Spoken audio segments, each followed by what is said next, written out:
एक ऐसी मजबूत राष्ट्रीय ग्रिड बनाएंगे जो बंगाल से घुसपैठ को समाप्त कर देंगी। इंसान छोड़ दीजिए, परिंदा भी पैर नहीं मार पाए, इस प्रकार की एक मजबूत ग्रिड की रचना हम करेंगे। और न केवल घुसपैठ रोकेंगे, सारे घुसपैठियों को चुन चुन कर भारत के बाहर निकालने का काम भी भारतीय जनता पार्टी की बंगाल सरकार करेगी।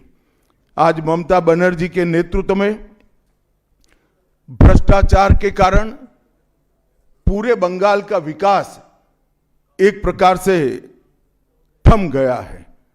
मोदी जी की सारी लाभकारी योजनाएं जो पूरे देश में गरीबी का उन्मूलन कर रही है, यहां पर टोल सिंडिकेट के भेंट चढ़ चुकी हैं और हर योजना डेड एंड पर पहुंच चुकी है। 14 सालों से भय और भ्रष्टाचार ये बंगाल का पहचान बना हुआ है। बीजेपी सरकार का संकल्प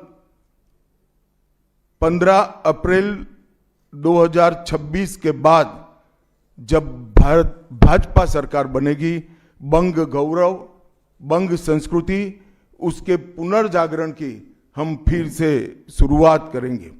और विवेकानंद जी, बंकिम बाबू और गुरुवर टैगोर और श्यामा प्रसाद मुखर्जी के स्वप्न का बंगाल बनाने का हम फिर से एक बार प्रयास करेंगे। और आज मैं फिर से एक बार कहना चाहता हूं, भारतीय जनता पार्टी के लिए ये बंग भूमि बहुत पवित्र और बहुत मायने रखने वाली है, क्योंकि हमारी स्थापना, भारतीय जनता पार्टी की स्थापना, भारतीय जनसंघ की स्थापना यही बंग भूमि के बड़े नेता श्यामा प्रसाद मुखर्जी ने की है।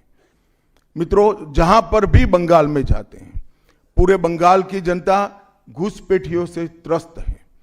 क्या कोई राज्य सरकार ऐसी हो सकती है जो घुसपैठियों की पनाहगाह अपने राज्य को बना दे? राष्ट्रीय सुरक्षा पर एक कितना बड़ा खतरा है, इसका जवाब बंगाल की मुख्यमंत्री ने बंगाल के चुनाव में दे। घुसपैठ रोकने के लिए उनके पास क्या योजना है? आर्टिकल 370 हटता है, वो विरोध करती है। सीएए लाकर बंगाल के शरणार्थियों को नागरिकता देने का हम कार्यक्रम करते हैं, वो विरोध करती है। और वो ठीकरा फोड़ते हैं कि बीएसएफ है, वो रोक नहीं रही है। ममता जी, मैं आज आपको इस सार्वजनिक प्रेस वार्ता में पूछना चाहता हूं कि कौन सी सरकार है बांग्लादेश की पूरी सीमा पर जो वाड़बंदी करने के लिए, बॉर्डर पर फेंसिंग करने के लिए जमीन नहीं देती है?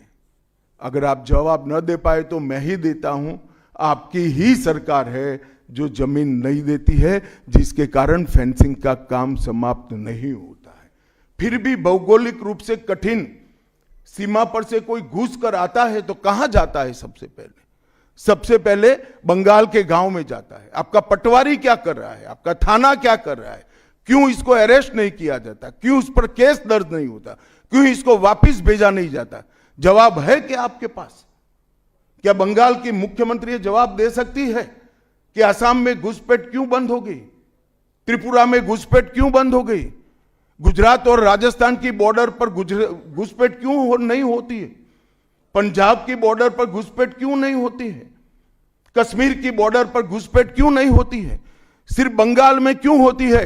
क्योंकि आपकी निगहबानी में घुसपैठ कराई जाती है और बंगाल को धीरे धीरे डेमोग्राफी चेंज कर आपकी वोट बैंक को पुख्ता करनी चाहती है। मगर ये लंबा नहीं चलेगा। बंगाल की जनता अब जान गई है और इसके खिलाफ लामबंद भी हो रही है। और मुझे मालूम है अगला चुनाव घुसपैठियों को निकालने के मुद्दे पर और घुसपैठ रोकने के मुद्दे पर लड़े जाने वाला है, क्योंकि न केवल ये बंगाल का अब मामला रहा है। मैं आज बंगाल की जनता को इस प्रेस वार्ता के माध्यम से बताने आया हूं कि बंगाल की बॉर्डर से हो रही घुसपैठ सिर्फ बंगाल का मामला नहीं रहा है, अब ये राष्ट्रीय सुरक्षा का मामला है। देश की संस्कृति को बचाना है, देश की सुरक्षा को सुनिश्चित करना है, तो बंगाल की बॉर्डर सील कर दे, ऐसी देशभक्त सरकार यहां लानी पड़ेगी जो ममता बनर्जी नहीं कर सकती, केवल और केवल भारतीय जनता पार्टी कर सकती।